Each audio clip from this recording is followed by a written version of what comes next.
Hello baby সোনা, কেমন আছো তুমি? আজ 9 মাস বাপের বাড়ি ফেলাই তুই গেছো, আজকে হঠাৎ ফোন দিছো কেন?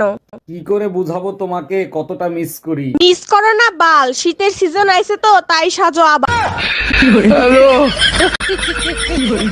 ভাবি, শুনলাম এবার শীতে নাকি আপনার বোনের বিয়ে। অরুণ ভাই ঠিকই শুনছেন, ডিসেম্বরের শেষের দিকে বিয়ে। আচ্ছা ভাবি, একটা জিনিস মাথায় আসে না, শীতের দিনেই মানুষ বিয়ে করে কেন? আরে ভাই, শীতের দিনে মেশিন জ্যাম হয়ে যায়, তাই মোবিল দিয়ে গিয়ার বক্স চালু রাখে।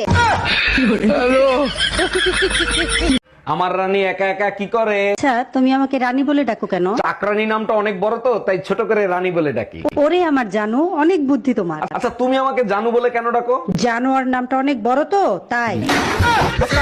ম্যাডাম, আমি বিদ্যুৎ বিভাগ থেকে আসছে, আপনার মিটারে সমস্যা আছে, চেক করতে হবে।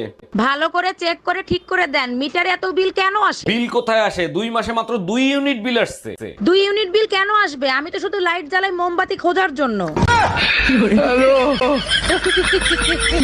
এই পাশের বাড়ির ভাবি কি পাগল হয়ে গেছে? উদ্ভট কথাবার্তা বলে। আর বললো না, ওই মহিলা একটা সত্যি কথাও বলে না। মিথ্যে কথার একটা লিমিট থাকে, তো লিমিট ছাড়া মিথ্যে কথা বলে। আরে তাই নাকি? তা কি বলছে তোমারে? আরে, তোমার মতো শান্ত আর সুন্দর বউ নাকি আমি কপাল গুনে পাইছি। এই কি হয়েছে তোমার? মন খারাপ কেন? ছোট্ট একটা স্বপ্ন ছিল, পূর্ণ হইল না। কি এমন স্বপ্ন যে পূরণ হয় নাই? আমাকে বলো। 6-7টা বাচ্চা হবে, আচ্ছা যাও, তোমার স্বপ্ন আমি পূরণ করার চেষ্টা করব। কিন্তু তাদের মা আলাদা আলাদা হবে। তুই কুত্তা, একটা কুত্তা। বিদ্যুৎ বিভাগ থেকে বলছি, বলুন আপনার কি সেবা করতে পারি?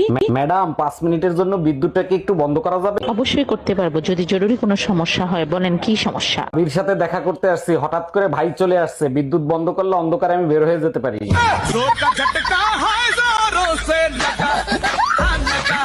নেক্সট পেশেন্ট কে আছেন? তাড়াতাড়ি ভিতরে আসেন। ডাক্তার, সকালে খাইলে দুপুরে খিদা লাগে, দুপুরে খাইলে রাতে খিদা লাগে, কিছু একটা করেন। নার্স, এনাকে প্যাথোলজিতে নিয়ে যাও, তারপরে পুরো বডি চেকআপ করো। পুরো বডি চেক আপ করে কোনো লাভ নাই, আমার কাছে মাত্র 200 টাকাই আছে। আরে ইয়ার, তোর শাড়িটা তো অনেক সুন্দর। এটা হাজবেন্ড এনে দিয়েছিল 20,000 টাকা দিয়ে। মোবাইলটা তো সেই। এটাও হাজবেন্ড এনে দিয়েছিল 40,000 টাকা দিয়ে। তোর হাজবেন্ড না অনেক ভালো। ওটা বাবা এনে দিয়েছিল 50 লাখ দিয়ে।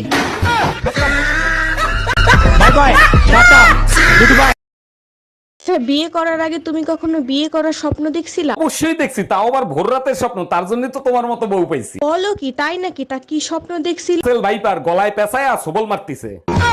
অরুণ ভাই, আপনার জন্য সুন্দর একটা মেয়ে দেখছি, চাইলে আপনি বিয়ে করতে পারেন। ভাবি, আমি যদি বিয়ে করি আপনার বোনটাই বিয়ে করব, অন্য কাউরে না। আরে ভাই, এই মেয়ে গুণবতী ভাগবতী, আমার বোনের ভেতরে কি আছে? ভাবি, আপনার বোনের ভিতর আমার বাচ্চা আছে। Bye bye, tata, good bye. আরে ভাবি, আপনার বাসায় 2 মুরব্বি আসতে দেখলাম, কি হয় আপনার? আমার আব্বা আম্মা বিয়ের পরে এই প্রথম আমাদের বাসায় বেড়াইতে আসছে। কিন্তু ভাবি, ওনাদের গায়ের রঙের সাথে তো আপনার গায়ের রঙের মিল নেই। কেমনে মিল থাকবে? আগে তো ফিল্টার ছিল না, তাই গায়ের রং একটু কালো হয়েছে। মারো মুঝে, মারো মারো মুঝে, মারো মারো।